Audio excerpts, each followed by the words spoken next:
Well, hi, everybody. Hi, Uncle SJ.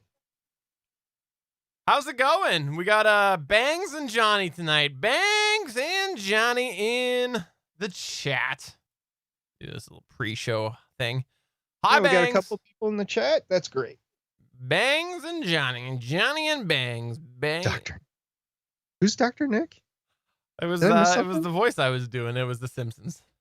Hi, Oh. everybody. Hi, Dr. Nick. It was. I literally haven't watched The Simpsons since the 80s. Well, he was from the 80s. He was. I don't even know if he's on anymore, but he was the quack doctor. Oh. The not the oh god, what was the real doctor's name? Dr. Hubert? I haven't started recording yet, have you? I just neither have I. I just remember Smithers. Yeah. All right, are you ready to hit record? Yep. Can we do the show in 7 hours? 7 hours and I have 43 minutes. 9, so yeah, I think so. Okay, 7 hours and 43 minutes. 3, 2, 1, record. My clock is red and running. I have positive gain. I wonder, we should maybe start never mind. I'll say it. We should start keeping track of how many viewers we have during the show so that we can report on it at the end of the show as a monumental piece of information. Yeah, we have 37 people in the chat today. It was awesome. Something like that. Yeah. Sure, why not? No, I'm joking. Are you going to count? Because I'm not going to pay attention to that. No. Oh. Maybe we can get Johnny Pennington to get. Well, he's not always here though. Like last week, he wasn't here, so he couldn't have done that for us. And if we were doing this on Tuesday, he wouldn't have been here either this week. We moved it just for Johnny. Johnny, this was a Just Johnny show. Just for Johnny. All our other viewers are like, where'd they go? They said they moved to Tuesday. They're not here. I know. That was sad. You confused our entire rest of the audience, Johnny. Congrats. Way to go, buddy. He's responding. No, I see him in the chat typing. It says he's typing. Did Nick Riviera die? Did the guy die? The actor who played him? All right, well, let's do this. Should we do the show? we have to. Well, if we don't, I'm going to get to Saturday and I'm going to be like, okay, time to edit better podcasting, and I'll have nothing to edit, which will force me to do a solo show. And that's not going to be good. So to save future Steven and future Better Podcasting audience, let's start the show. Okay. If I can do this right. Hi, Liberty. I'm Haley from Gallifrey Public Radio, a Doctor Who fandom podcast and part of the Gonna Geek Network, just like the show you're checking out now. Shows on the network are individually owned, and opinions expressed may not reflect others. Find other interesting geeky shows at GonnaGeekNetwork.com. Welcome to episode 220 of Better Podcasting. On this show, we talk about reasons you may consider upgrading your microphone and why you might not want to. In this week's Better Podcasting Download, we look at a fundamental change in the podcasting space. And finally, in this week's Better Podback, we hear from one of our listeners who one-man banded a convention. Lauren, start the show now. Welcome to Better Podcasting. With a combined history of over 1,000 episodes, and starting as early as 2008, we are hobby podcasters through and through, just like you. That's why we are different. We minimize the money talk so that you can focus on building a better podcast. Here are the hosts for the show, Stephen John Drew and Stargate Pioneer.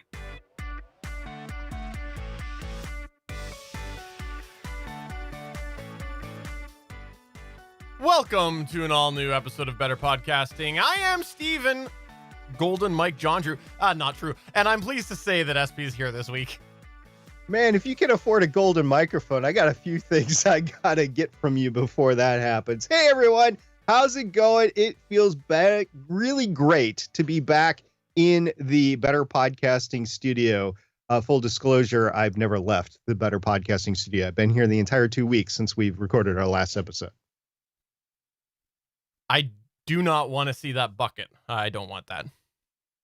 Nor do you want to smell what's around me.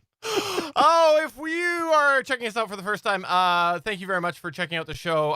If you didn't know this, we often like to kick off the start of the show with what we call a How I Saved My Podcast story.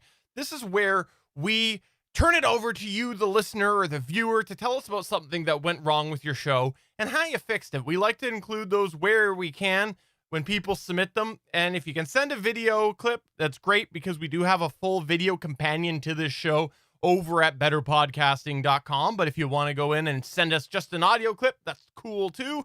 We'll be happy to play that. And while you're recording that for us, go ahead and promo your podcast so that we can know what your podcast is and promote it. We would absolutely love to have you submit a How I Saved My Podcast story for a future episode of Better Podcasting. You know, Stephen, I have an update from a previous How I Saved My Podcast story. You ready to hear it? Yeah, you fired me again. No, wishful thinking on everybody's part, but no.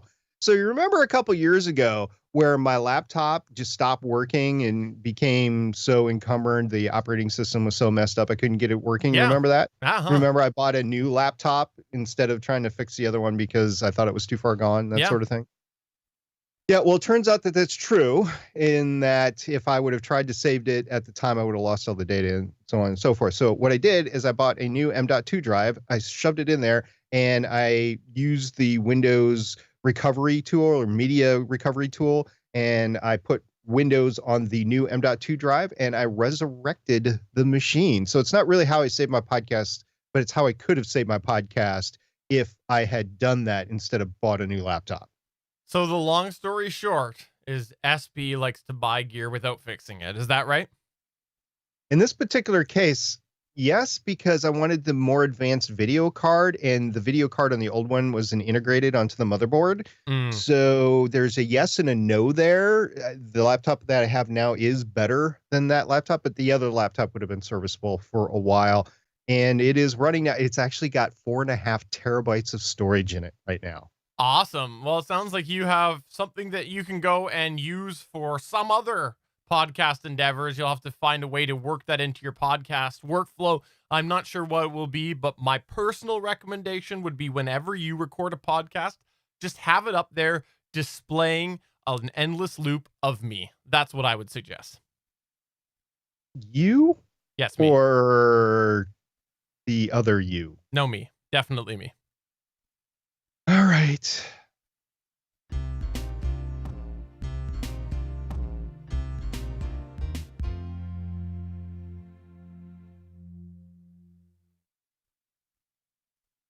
I think we've made it very, very clear over the years, SP, that our personal recommendation when you're starting out a podcast is just starting simple with a Samson Q2U, an Audio-Technica ATR 2100, or an Audio-Technica AT2005. These are our recommended microphones to start because of the price point, because of the functionality. There's a variety of good reasons that might want to be your first microphone.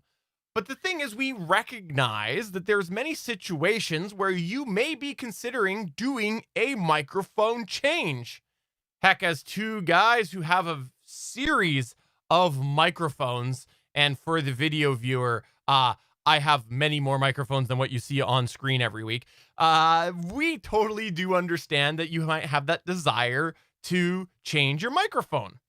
Now, while you may be thinking that upgrading your microphone is all sunshine and roses, the reality is that there are both pros and cons to upgrading your microphone, and there's a lot of considerations that you may want to have as well as you consider what you might be upgrading to.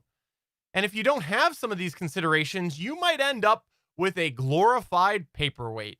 And again, as two guys who own several MXL microphones, own a series of paperweights, we definitely understand this as well. We definitely do. Hey, today we want to talk about some of the pros and cons of upgrading a microphone. And did we say cons? Did Steven say cons? Yes, both him and I just said cons. So we were talking about the cons here. But first, we're going to start out with the pros of upgrading your microphone. Let's kick this off. You may achieve a sound that is more to your desire. Now, every microphone is different and it produces a different flavor of sound. We'll call it a flavor of sound. And if you're looking for a certain style of sound, switching your microphone could help you achieve this. Let's look at two relatively popular microphones, the Shure SM7B, which I used to have, and the Electro-Voice RE320, which I am currently using. Now, the Electro-Voice RE320 has a fairly bright sound, while the SM7B has a more neutral or flat sound. A podcaster could have very different sound on both of the microphones. So that's just one example. Another example might be the Rode Procaster, which I have a different sound than the RE320. Another advantage of... Sorry, I think the Rodecaster is actually... I think the Rode Procaster is actually a good example of that as well, just because you and I sound so very different on it. Yes, we do. We both sound differently. I won't sound bad. I don't sound bad. You don't sound bad, but we both sound different on it. Another advantage of upgrading microphones is that you may make it easier for you to produce good quality audio. For example, if you're using a handheld microphone and you have to get up close on that microphone to maximize that sound because the gain needs to be a certain way, but you're super excitable while you're talking, you may find that there is a tendency to pop the mic all the time with all those B's and P's and produce those plosives because you're so close to the microphone.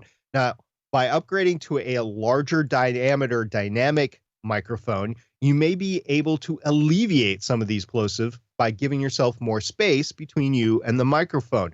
The Electro-Voice RE320 has a wonderful proximity effect that you can be 2 inches away from the microphone or a foot away from the microphone, probably more like 6 to 9 inches away from the microphone, and you're going to sound relatively the same. So you can go back in and forth. If you were to do the same thing with a handheld dynamic microphone, you're probably not going to sound the same in a studio environment. Another benefit to upgrading your microphone is that you could possibly help freshen up your podcasting sound to a degree. When you change out your microphone, you may end up changing how you sound on your podcast. Not only might this freshen up things or change things up a little bit for your listeners, but it could help you somehow reconnect a little bit with your podcast itself as you sort of hear yourself differently.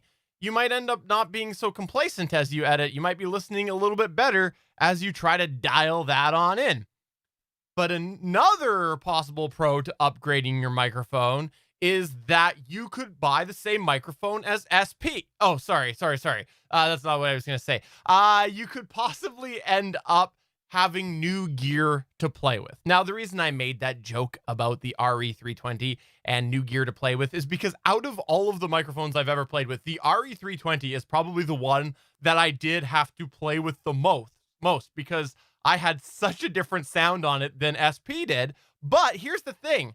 While I ended up finding that it ended up not being my cup of tea, it was still a lot of fun to go and play with the microphone and get to know the microphone. Yes, we do regularly suggest that you put your money into the right places in your podcast, but we do recognize that sometimes one of the reasons why you do podcasting is just for fun and to try new things. And so if you do end up getting a new microphone, it's a new toy to play with, even if it ends up being like the RE320 for me, where it's not a day-to-day use anymore. It still is a fun thing that you get to play with as you enjoy your hobby. And for me, that was the case with the RE320. Is I had a lot of fun tinkering with that, and I still dig it out every now and then just to try and play around with a little bit more. Another pro of a new microphone or a microphone upgrade, it may offer certain characteristics that your current choice does not offer. For example, it could have a different pattern for pickup, which could benefit your specific situation. Or perhaps it has a couple of physical switches to modify the sound right on the microphone. I know the SM7B was like this. For example, something like a high pass filter, a presence boost, etc. These switches, which are usually found on the back of the microphone, could allow you to capture a better recording of your voice. The microphone also could allow you to expand the type of content that you're creating. Really? Yeah, here's how. We know that you're saying, how can tech create content? Well, it may allow you to open your horizons. For example, maybe your microphone has a lot of handling noise. That noise gets picked up when you physically hold the microphone. If you're wanting to be mobile, such as doing field interviews, that microphone may not be the best decision. Changing to a microphone designed specifically for that use case, or adding a microphone to your arsenal specifically for that use case, could allow you to now do these interviews without that handling noise with the microphone. But there's also some cons to consider when you go and upgrade your microphone. Remember how when you started, it took a lot of experimenting with your equipment? You had to work on dialing in that placement, other possible processing settings, and really just all of the things that help produce that final sound as you become comfortable with that microphone. For example, did it take you many episodes to find just that perfect position for you? If you're using outboard gear like a DBX 286, did it take you a while to find those perfect settings? How about the actual post-production process? Is there a certain filters or effects that you have on there to help manipulate that sound?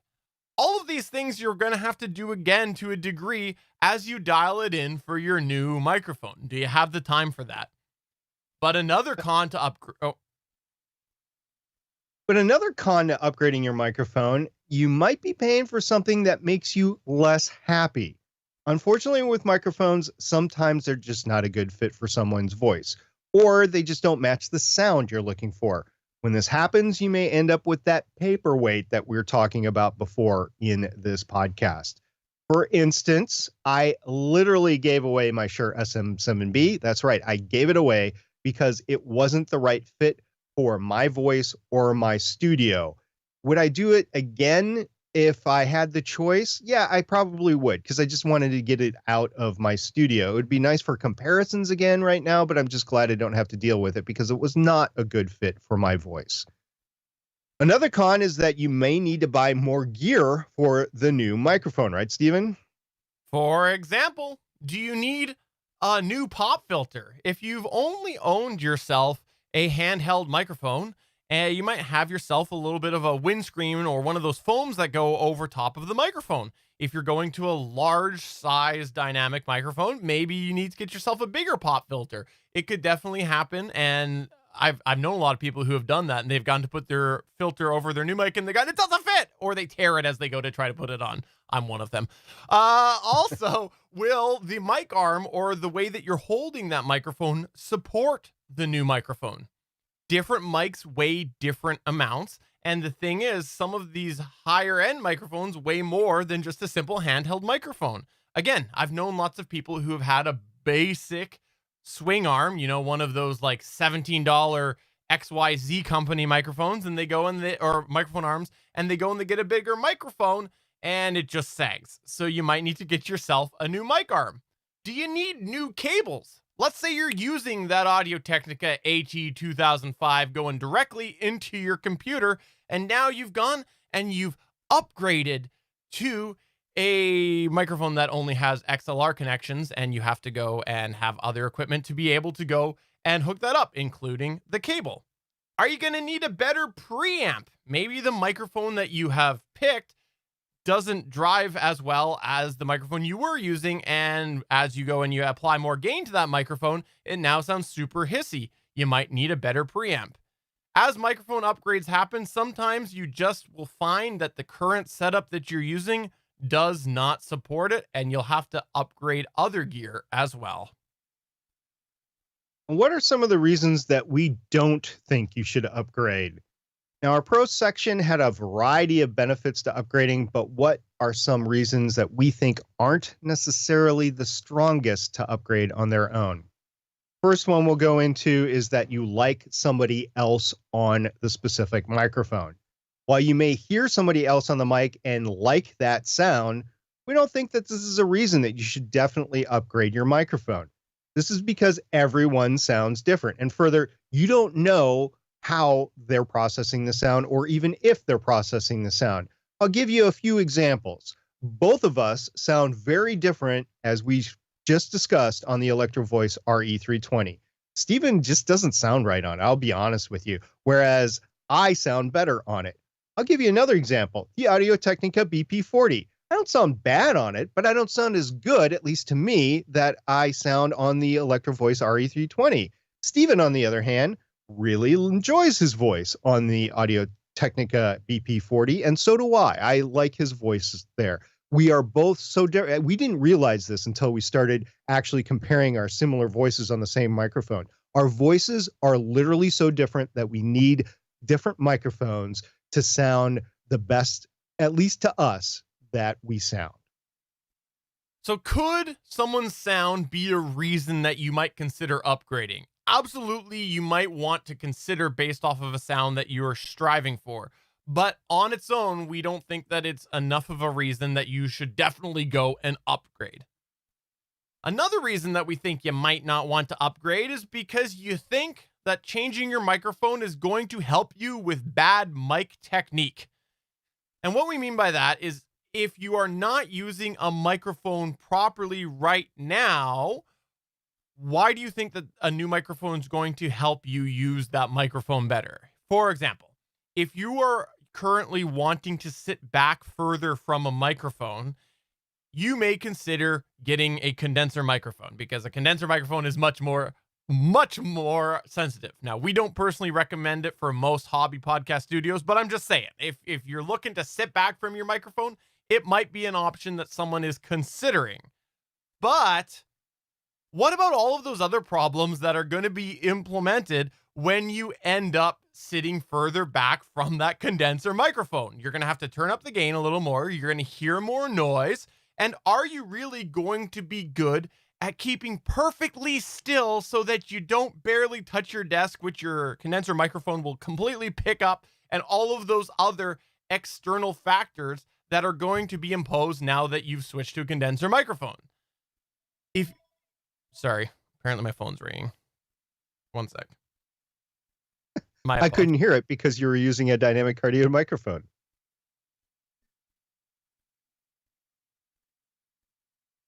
Sorry, I need a second. Do you mind rambling for a sec? Sorry. No.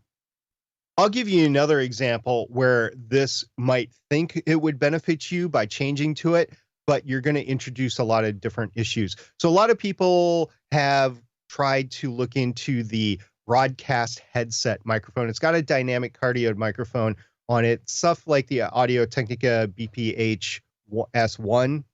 I have a set. I've used it before. There's a few problems with it. One of the issues with it is that it has a hard cutoff, and you can definitely tell that. Another issue with it is that you need to have a separate cable for the audio.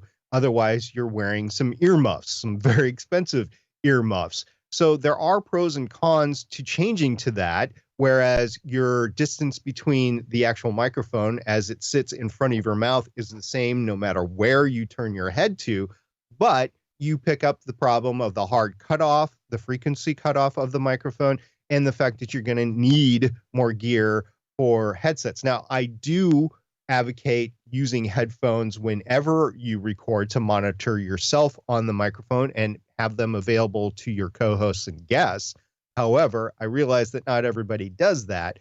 So just beware, if you don't normally do that and you upgrade to these headsets, you are going to need additional audio gear, and you're probably going to have to do some post-processing in order to prevent those hard cutoffs from happening. It's just the design of the microphone. It is what it's used for. It's for use in high background noise environments so that you can sound really crystal clear right through it. So that's just another example of trying to change your microphone to relieve microphone position, but you're introducing a whole host of other issues along the way. My apologies on that. Was that something that can be left in? I was. Yeah, that was entirely, that was on purpose. Okay. Sorry, I didn't catch that. This is where you need to pick up. Okay. And you need to go to a solo frame. Okay. SP has a point. I'm just gonna quickly back up here in case that ringing was in. I Oh, apologize. bangs. Did I say the wrong model number? Um, I probably did.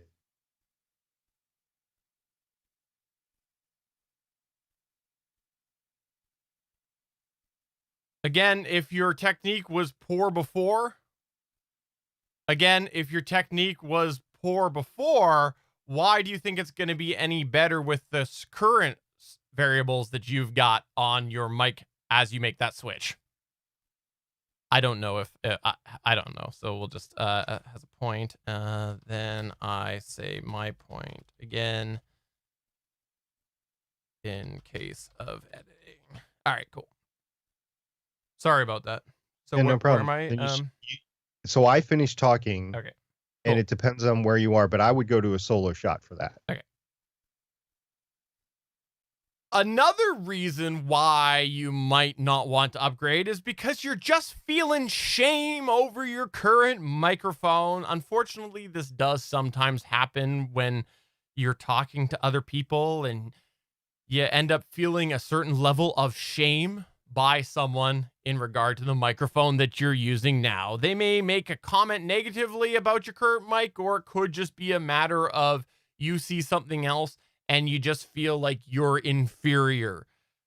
Honestly, we don't think that you should feel shame about your microphone. Don't feel shame if you're making good quality content. Don't feel shame. But sometimes you might feel that way and you might think, okay, this is the reason why I should upgrade. No, if you're happy with how you're sounding, don't just switch microphones because of the fact that you feel a level of shame. Unless, of course, you feel shame like I do when I look at SP every week because he is far better than me. If it's SP, always feel shame. Okay, first of all, that's not true. Second of all, if you're on a chat headset, which is different from the broadcast headset that I was talking about before, you might want to look at upgrading. I know the quality of those microphones have increased a little bit over the course of the last few years. It's still not as good as a dynamic microphone. So as long as you're starting on a decent dynamic microphone, then you shouldn't feel shame about upgrading. But if you're using your laptop microphone, then it's probably time to upgrade. The next point that we want to talk about is one that I know nothing about. I never have telephones ringing in my background. I never have kids yelling in my background. What's the next point, SP? You think that it will completely remove extreme noise, either background noise or just extreme noise, like an airplane flying 10 feet above your house or something like that.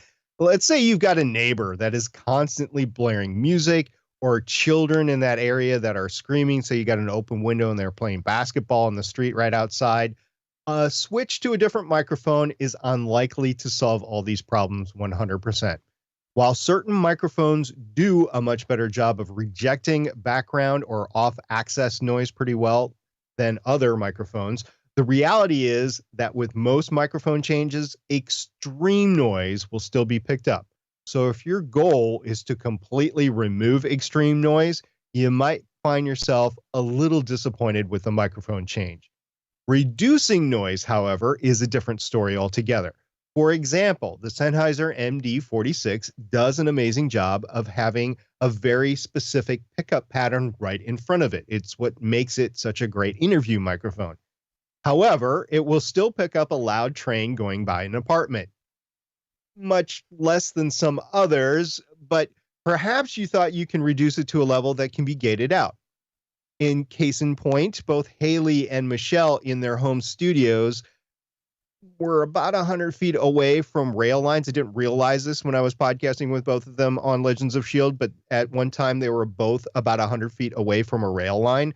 The Sennheiser MD46, which they were both using at the time, helped, but it didn't completely alleviate their problem.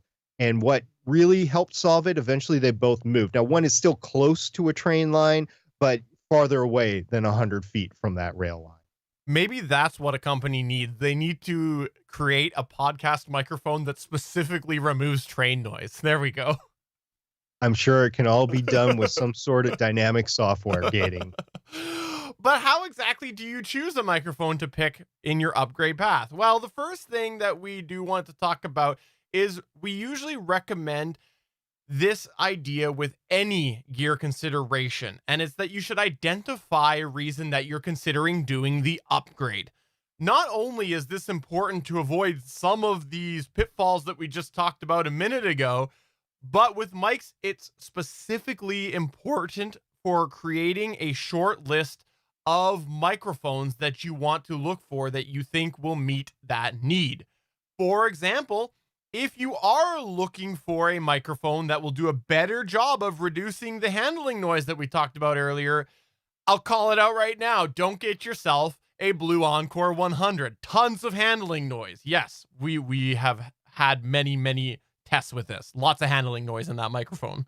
It's a great sounding microphone, but you got to isolate it. You got to shock mount it in order to use it for a podcast, in my opinion. Or if you're looking for a microphone that you may want to travel with, you might want to have the versatility of both USB and XLR. That's going to limit the scope of what you're looking at. And depending on where you're at in your microphone process, you might look to upgrade to something like the AT2005 or the Samson Q2U or the ATR 2100. More to come. What about, though, SP, if you're looking for a robust microphone? If you're looking for a microphone that might be a little banged up, think in terms of traveling podcasts, going from stage to stage, maybe some live performances like a band. The SM58, which is a vocal stage microphone, is an incredible microphone. The great thing about this microphone is it has literally been tested to the breaking point. It has been frozen. It has been driven over. It has been thrown in a pail of water. I mean, the thing is just a tank.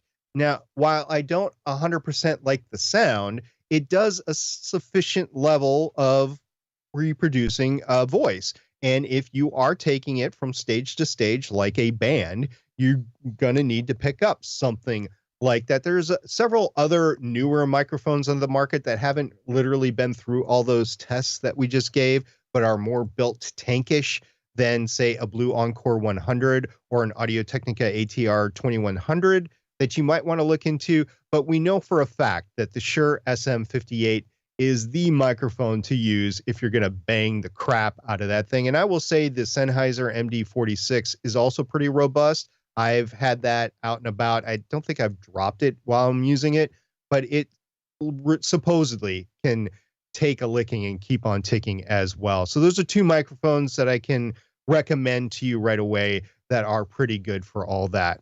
Also, let's say you want a microphone to sound like the FM DJ that you grew up with listening to with that wonderful FM sound. Steven, what kind of a microphone do you think might be appropriate to reproduce that, just in general? Oh, I'd probably say there's probably a Heil in there for you somewhere, because Bob Heil has said that that's what he shaped the Heil PR40 for. So you're probably looking at the PR40. I've actually listened to several interviews with Bob Heil talking about that, and he does admit he specifically tuned the microphone to sound a little bit FM-ish, except for the radio microphones, because he's also into the radio, not radio, but like ham radio sound. You need to be clear with those. So those are tuned a different way. And both of them, I don't think I would recommend for podcasting in general, but hey, if that's your joy, go for it. Also, if you do voice work, you might want to look into a microphone that's been highly recommended for voice work in addition to podcasting. And an example of that might be a Sennheiser MKH416. It's a $1,000 microphone, but it comes highly recommended, highly lauded, and it does great for what it is. I don't think it's necessary for podcasting, but if you're using your microphone for other things, say you're doing podcasting for a hobby, yet you are literally doing voice work for a job, you might want to look into a better microphone like the Sennheiser MKH416. I have been looking forward to the day where I can actually order one, and I'm looking forward to doing that as soon as my kids stop breaking stuff around the house. Also, write down why you want to upgrade and make sure that you get a microphone that can do the job that you want it to do. Essentially, you're taking that short list and you're documenting it so that you can actually go and use that as a checklist when you go and you look at different microphones. this is going to also help avoid buying a microphone just because it looks cool or it's got an expensive price tag, or you saw SP use it on a procedural crime drama because he was the podcaster that came on that week in order to crack the case with Ted Danson. Ted Danson now, huh? Is he on one of those shows now? Ted Danson? Go figure. I thought he was married to Whoopi Goldberg at one point, by the way, but I learned that he had just dated her. They weren't actually married. So you should also look at the microphone and how it will be integrated to your gear. As much as I love my Zoom H5, it isn't exactly designed to be used with a Shure SM7B.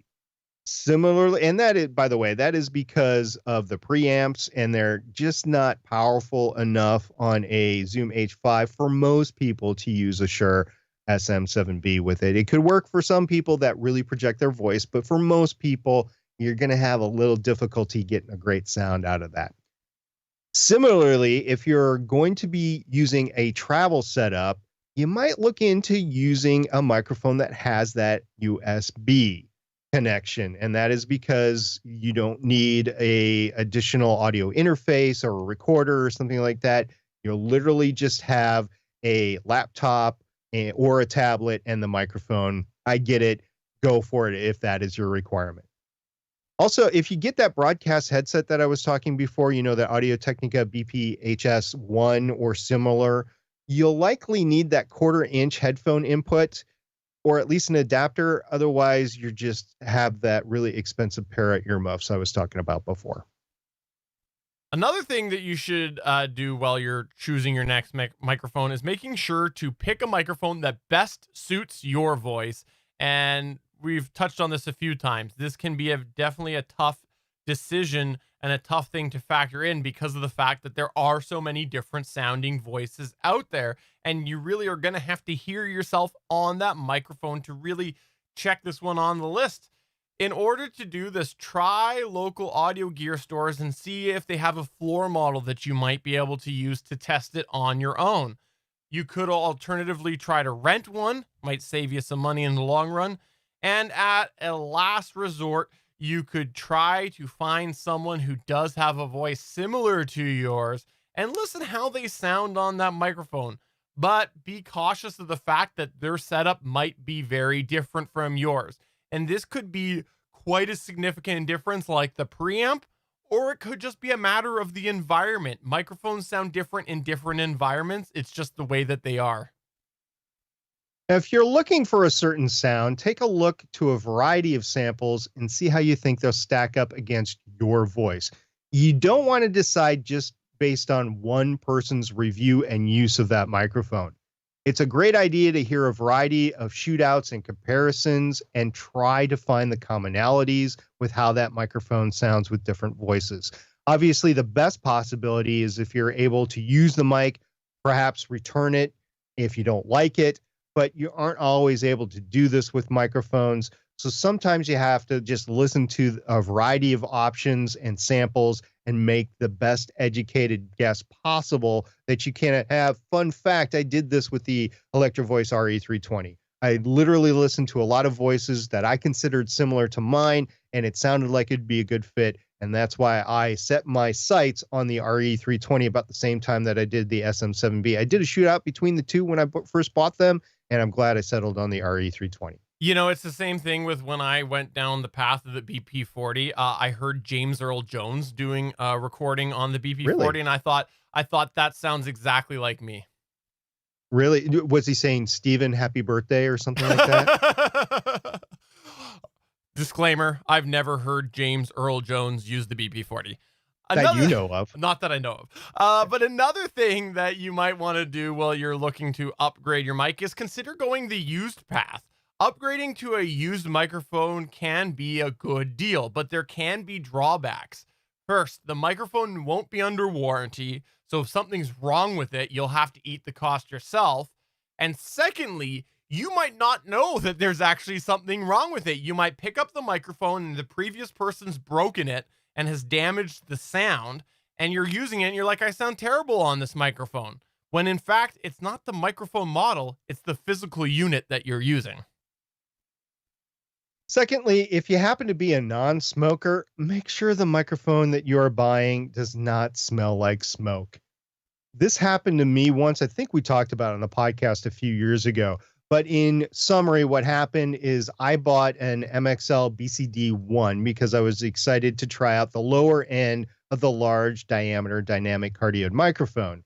And I happened to buy it in the side parking lot of a McDonald's or Burger King. It was really cold. It was like in the middle of January. So I didn't have a good chance of opening up the microphone case and really taking a good look at it. Had I taken a good look at it and taken time and literally smelled it, I would have known that it was not the microphone for me.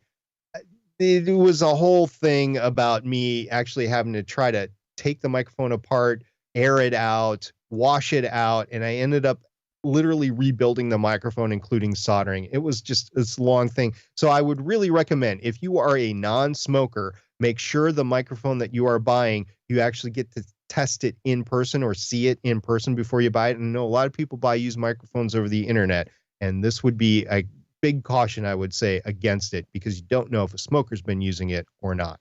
I solved the problem by taking up smoking. Oh, well, I mean, that works too, I guess. There is no 100% way to clean the microphone. So when you do get it, try to disinfect it as best you can before you start using it and handling it. You just don't know what kind of germs are on it or have been on it or how long it's been used or that sort of thing. So definitely try to clean the microphone. Even a cursory surface clean is going to be better for you than nothing.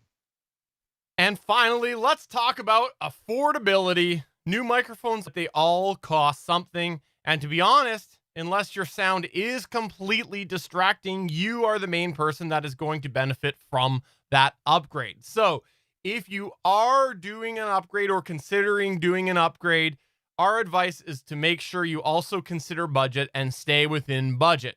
There's no need to go pod poor, #pod poor, if you already have a serviceable microphone that you're relatively happy with.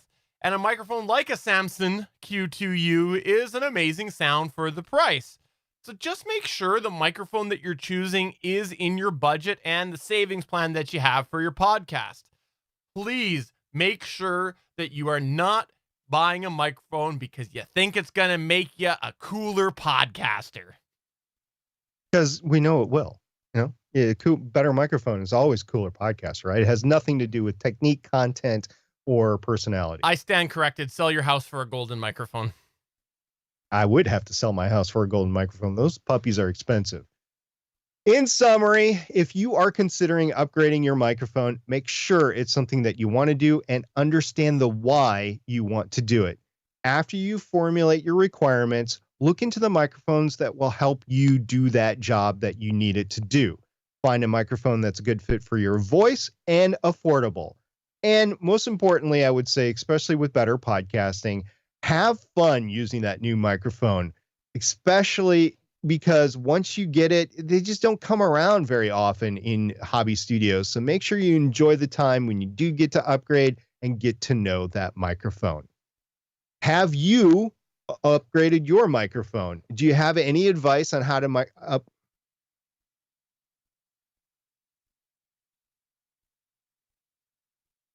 That one bugged me.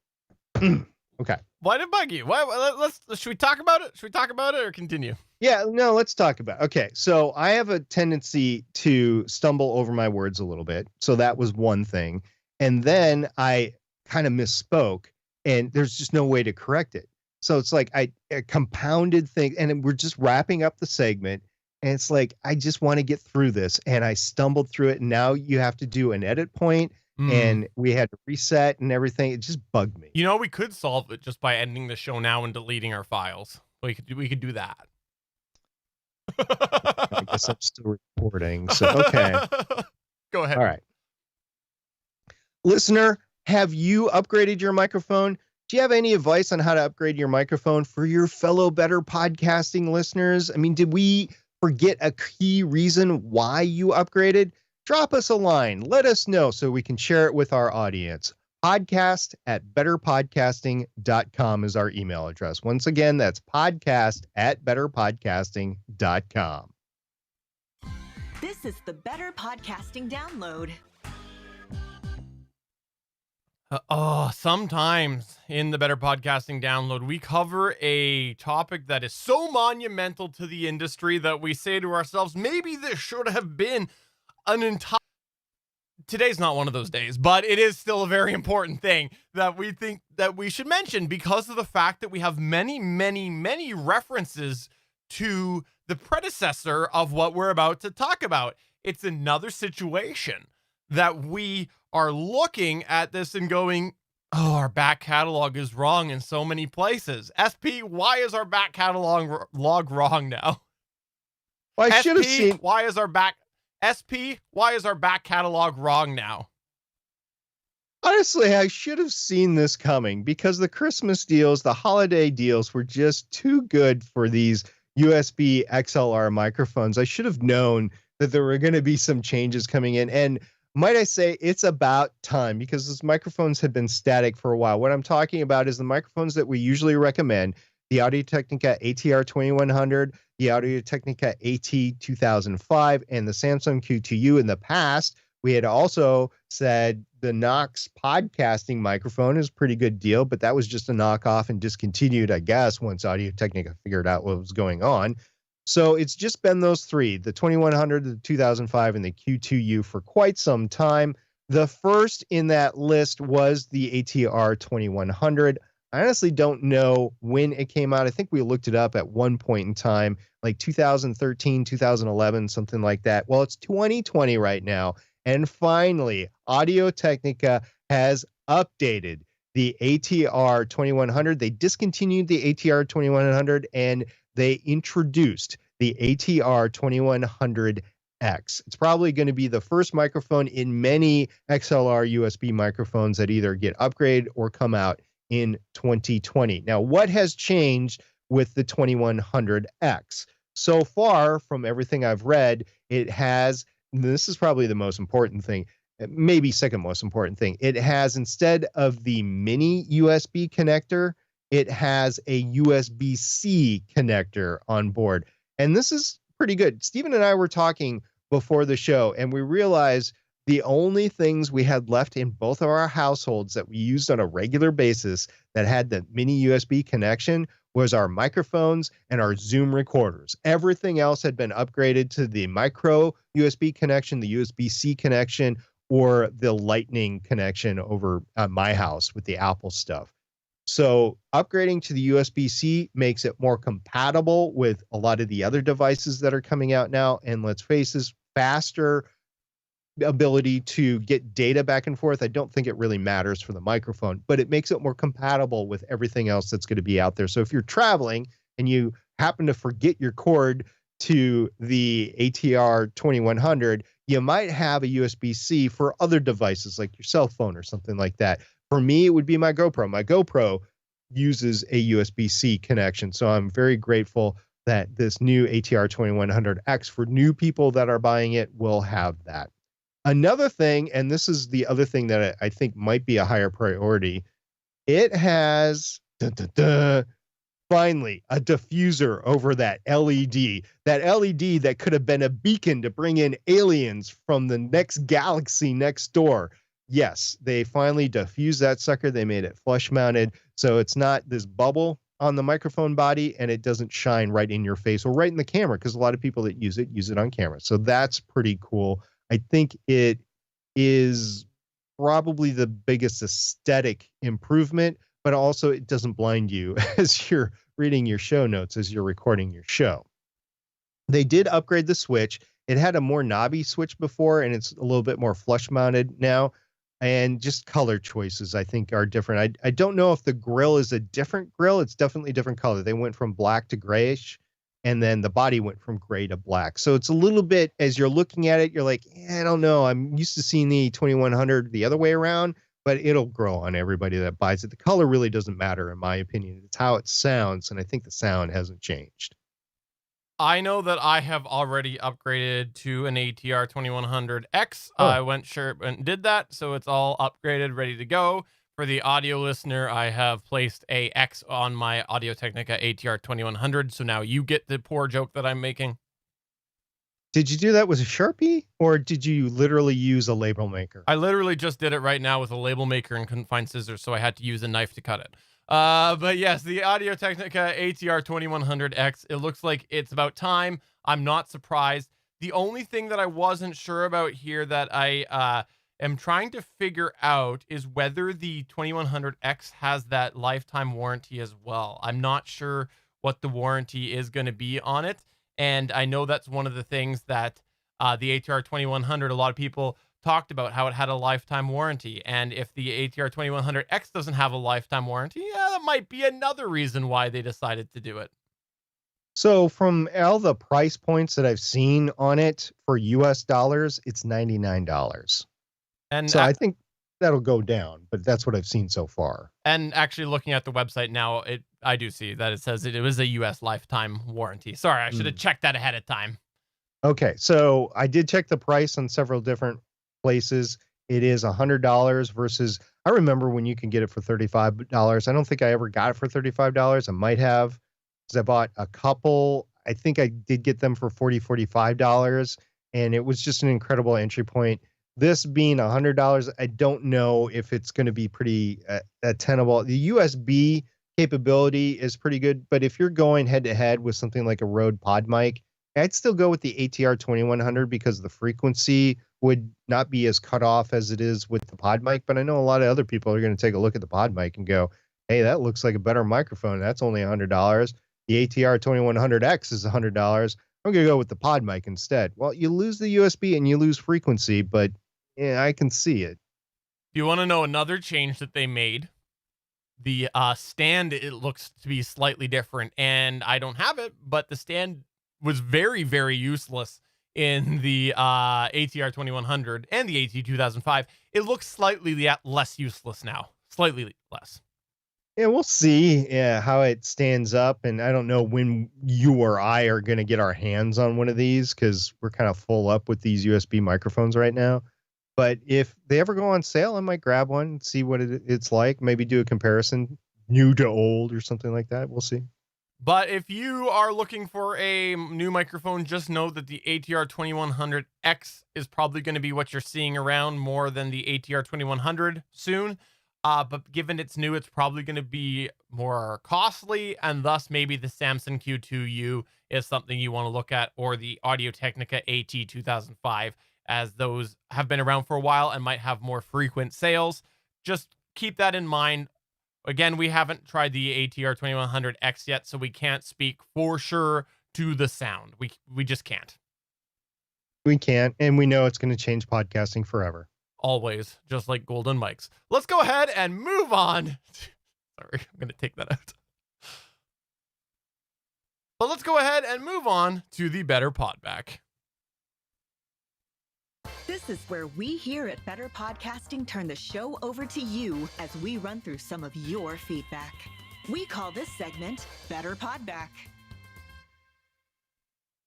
Stargate Pioneer, when you and I aren't podcasting, we often find ourselves over on our Discord server. It's the Gonna Geek Discord server, but we got a little Better Podcasting corner over there. You can find that at betterpodcasting.com/Discord.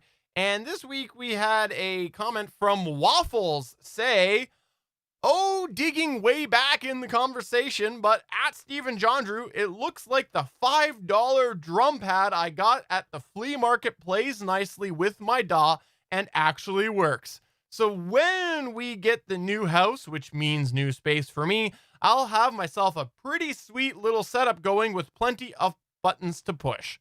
So what this was in reference to a while back we talked about on the show and in the Discord, how you can sometimes save yourself a little bit of time by using something that does macros or hotkeys when you're editing. And there's a variety of different devices that are available for this. And I was mentioning that sometimes MIDI keypads and MIDI controllers will work with certain DAWs, meaning that you could make them so that you push a button on it and it does an action on your editor. And Waffles said that he had a drum pad that he had around and he was going to give it a bit of a try, and it looks like it worked. So for $5, there you go. He can maybe make himself a little more efficient. And Waffles, I'll throw this out to you since you're a member of the Gonna Geek Network. Once you get that new house, if you want a consult on how I would help, try to put a studio together, just give me a call. I'll drive out there and we'll see what we can do. Steph Fuccio in our Discord server said, guesting is kind of like an internship. For example, I had a guest on my pod and we really clicked. We almost started a pod together, but she had too much going on, so that didn't work out. But our topic connection, books about culture, was strong. So when she suggested somebody else as a guest, I asked her if she wanted to be a guest host and interview them. She said yes. The interview is done and great. And next week I am training her on Audacity because she wants to learn how to edit pods and start her own someday.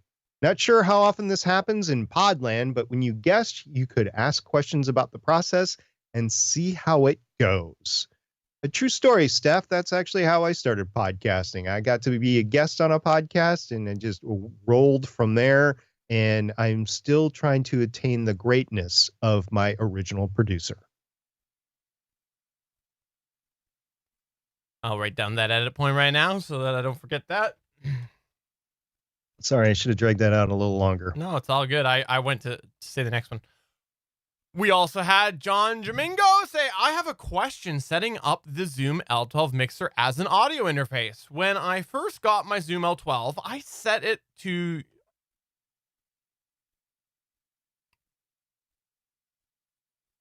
We also had a comment from John Domingo say, I have a question setting up the Zoom L12 mixer as an audio interface. When I first got my Zoom L12, I set it up using an external sound card. I took the audio out of my computer to channel 8 and then used a headphone jack to the sound card input. Is there a way to use the L12 as an audio interface through channels 9, 10 USB so that I can record via StreamYard and not use an external sound card? So I'm not going to get too technical with this right now, but the long story short on this, and there is a big long post in our Discord if you want to read more about this, but the long story short is that the way that my experience has been with the L12 is I always pump my USB audio out from my computer into those USB channels that John was mentioning. I think it's 9, 10, 11, 12 on the L12 that do USB. So my main computer output is going through a USB connection into the L12. Now, the problem is when you're trying to do a return back to somebody, it's not really possible to do a mix minus so that they don't hear themselves back without using extra software on your computer or using an analog connection to go out from the headphone out where you do have the different mixes. So you're kind of stuck between a rock and a hard place on that. Either you're using software on your computer, which could implement latency, or it could end up not being the strongest, or you could have a bunch of other software problems. You could end up passing that headphone jack from the headphone output over to one of your inputs. So like into channel 1, which then could be fed in via USB, but now you're giving up the input on your L12, or you're using an external sound card. For me personally, I just kept using an external sound card to take that mix out from the L12 to go into the sound card, which then went out to the participant. So it's not unfortunate, or so unfortunately, it's not as easy as, say, the Rodecaster Pro that specifically manages that mix minus. And honestly, it's a very difficult thing to do with any device out there right now. A mix minus usually requires an additional sound output input sort of thing. So we'll see how that progresses with this year's round of gear. I have no knowledge of it whatsoever, but I just have an inkling several different companies are going to try to replicate the Zoom L12 and the Rodecaster Pro sort of technology. We also got a post in our Discord, and this is really neat, by Yakko Doctor, which is Jeremy from the Transmissions podcast. He's been pretty active in the Discord lately. Jeremy, we're glad to have you in there. And he said, one-person convention coverage is hard. Not seen is the Zoom H6 in my pocket. He actually has a picture, a selfie picture of himself with his microphone and his iPhone 8 Plus that is in the cradle of a DJI Mobile 3 gimbal. And I have the Mobile 2, and it works great. And I just didn't have a need to go up to the Mobile 3 like he has. But he's sitting there with all this stuff. He's got his H6 in the pocket, and he's going around getting interviews. Now, he's just started releasing the interviews over on his network, which is the Transmissions Network, and it was great. But when I went to C2E2, which is the convention that he just covered the last weekend, we had a whole team there. So it was pretty easy to get different coverage in because there was always somebody there to hold the camera or somebody there to monitor the audio or something like that if we were doing that.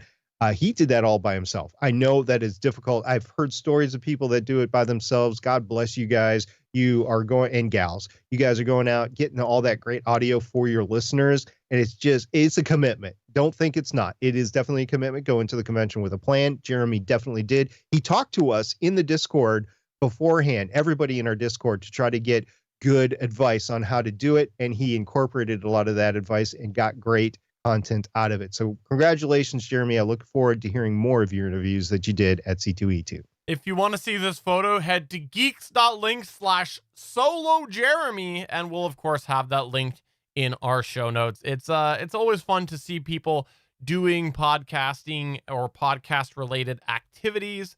So if you want to send us a picture, tweet us at BetterPod as you are doing your podcast. Maybe we could put something together and share those somewhere, and people can see you making your podcast. Well, SP, that's going to take us to the end of another episode. Before we go, I want to remind everybody just to confirm what we're doing with Better Podcasting this year. If you've noticed that we've been bi-weekly for the last little bit, that's absolutely the case. Back in episode 217, we talked all about this. If you missed that episode, we are doing Better Podcasting on a bi-weekly basis, but we still record or do a live stream every single Tuesdays. And during the off weeks, we're actually doing a little live chat, a Q&A sort of thing over on Geeks.live. And this is intended so that we can create some extra content, free up some time for betterpodcasting.com. We've done some things. There's been some articles, some videos. If you want to check that out, betterpodcasting.com. We're just trying to build up more resources for podcasters who can have free resources at their fingertips, plus also give SP more space on the internet. That's always the top goal. We won't necessarily have content out there every week for our off weeks, but rest assured, we're both working on longer term projects. Last weekend, I was working on a longer term project, so I didn't get anything out last weekend, but we will have extra content out. Just check out betterpodcasting.com. You'll get all the great content that we're producing in addition to the podcast, just building up that back catalog of content on the website. And then we'll see if we return to weekly Better Podcasting episodes at some time, either later this year, maybe next year or something like that. So for episode number 220 of Better Podcasting, I'm Stephen John Drew saying I need to upgrade my microphone. That's what I took away from today's episode. And I'm SP saying this is a Samsung Q2U. It's in the box, but I've used it before. See you guys next time. Bye. Bye.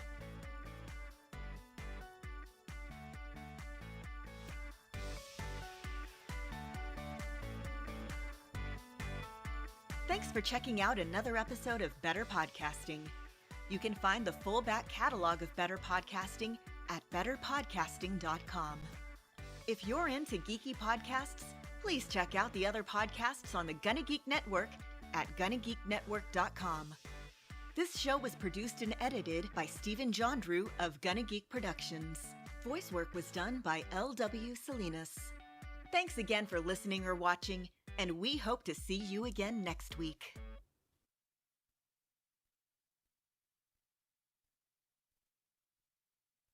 So did you hear, by the way, that they made a new Shure SM58? They started releasing a chrome grilled one. I picked it up. You took the chrome grill off the blue 100 and you threw it on your SM58. It's right here. The threads work just fine and everything. You didn't strip anything. Doesn't feel like it. Okay. It's been a while since I've taken out my favorite microphone. We've talked about this before. My favorite microphone is my favorite microphone because it was my first big boy microphone. It was the Sennheiser E935, and it's been in this case for a little while. And I just have to. I was thinking about the whole podcast. I got to get this thing out. Now, the story behind, if you haven't heard, the reason why I got the Sennheiser E935 was that my podcast mentor, whether he knew it or not at the time, was Chuck from GWC. Chuck swore up and down, left, right, and backwards that the Sennheiser E835. I'm literally dusting mine off. I literally had to dust it off. 835, which Steven has, the 835. And so did Sean, which was my co-host on Voice. It turned out to be my co-host on Voices of Defiance. And I just want to have a better microphone than he did. So I bought the 935 thinking it was better than the 835. It is. It is. But I didn't realize how crappy the 835s were when you start comparing them to other microphones. We did a microphone shootout. We were actually surprised at the two samples that we had of the 835 and how poorly it performed versus the other ones. Some people swear by them, though. Yeah, I know. And I get it. I mean, Chuck used the 835 because he could tune it in post just the way he wanted it. But I think you could have used another microphone and not had to tune it. I really wanted to like it because I think it's I have to say, it's a sexy handheld microphone. Like, it really is. It's right? heavy. It's got weight to it. Yeah. It's well built. It's a stage. It hasn't been put through the tests like the SM58 has. Hold up your E935. Like, I think that the E935 sounds amazing. I think the grill's better, but I like the body better on the E835. Like, I just like that sort of like gray, like grayish compared to the black, right? Yeah, a more black and white popping. Yeah. And if you're using these for a stage band, you want this to be a different style microphone because a lot of the other instrument mics could be the 835. But if this is meant to be a female lead vocalist microphone, and it performs great for podcasting. So if you happen to pick one of these up for $180, there, in my opinion, there are better microphones that you can get in that price range. But if you need a handheld microphone for some reason, I've really enjoyed this. This is great every time I actually get to use it. Now, as we talked about in the podcast, if you get too close to it, you're gonna get plosives. But it's still, it was a great leg up from the Behringer XM 1800S that I had. I mean, it was night and day. You know, we're gonna disconnect in a second, but I'm just gonna go grab. I'm pretty sure I have. Hold on.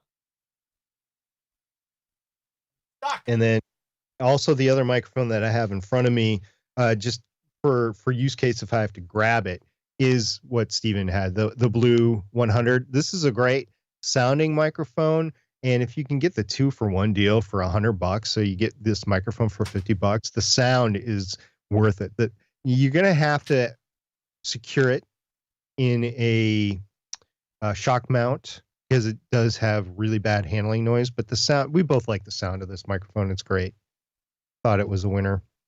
I just came across this. I thought I had it in my closet. I had it shoved behind. What is that? Is that the 1800? I literally have CDs falling out because I had it. I didn't realize I had it tucked behind a cabinet there, and I just saw it the other day. But so that was the first microphone that I used for podcasting. I got a triple pack of that. Dusty it is. Inside it better not be dusty. I got a triple pack of that, and I got a Behringer 802 USB mixer. And if I would have known about the ATR 2100 at the time, I would have gotten it. What do you got there? I'm missing a clip. I don't know how I'm missing a clip. Oh, I know how. It broke. That's right. I forgot it broke. Yeah, those were a 3-pack for $40. I mean, if you're really strapping for cash, go for it. I would recommend, if you're starting at the low end, I would recommend the 8500 instead. I'm actually going to put that away. That's been on there forever. I'm putting it in the container.